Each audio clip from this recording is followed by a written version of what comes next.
The state of Michigan has an entire website dedicated to mental health resources related to the COVID-19 pandemic. Local 3's Peter Curry talked with U.S. Senator Debbie Stabenow about what still needs to be done in our communities. U.S. Senator Debbie Stabenow reported that behavioral health centers were already overworked and underfunded, and now are struggling with the massive increase for critical services during this pandemic.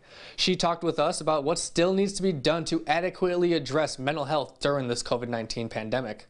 Even before COVID-19, we have not had enough inpatient mental health beds, and we have not had enough funding for community services. So I've been able to put into motion an effort to increase community mental health, which is very important. We still have a ways to go on what needs to happen on folks that need inpatient beds. Senator Stabenow says COVID-19 has taken a major toll on people's mental health, not just the public, but those essential workers as well. I've talked to folks that are working in our hospitals, our nurses, a form of PTSD because the stress is so difficult for them, and they're dealing with so many people that are losing their lives. So we have to do more in terms of resources, and I think we also have to support people and understand that any of us in our life can need mental health help. It's health, and it should be treated like any other kind of health care. And so what we've got to do is really make sure that when we're funding health care, that we're including mental health.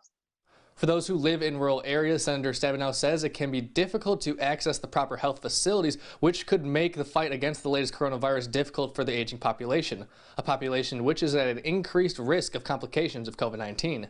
Fortunately, we've not seen this yet, but we could, where we have a lot of cases come in and the hospital is just not able to handle it, and they may have to quarantine their own staff, which would mean shutting the hospital down. So we've got to make sure the funding is there. We also need to make sure the protective gear is there. Senator Stabenow said that improving internet access across the Upper Peninsula would help those in rural areas. She believes we are moving in the direction of telehealth, and having that internet access would connect patients with doctors who are not easily accessible. For more of our conversation with the senator, visit our website at upmarriage.com. Reporting from my home, I'm Peter Curry, Local 3 News.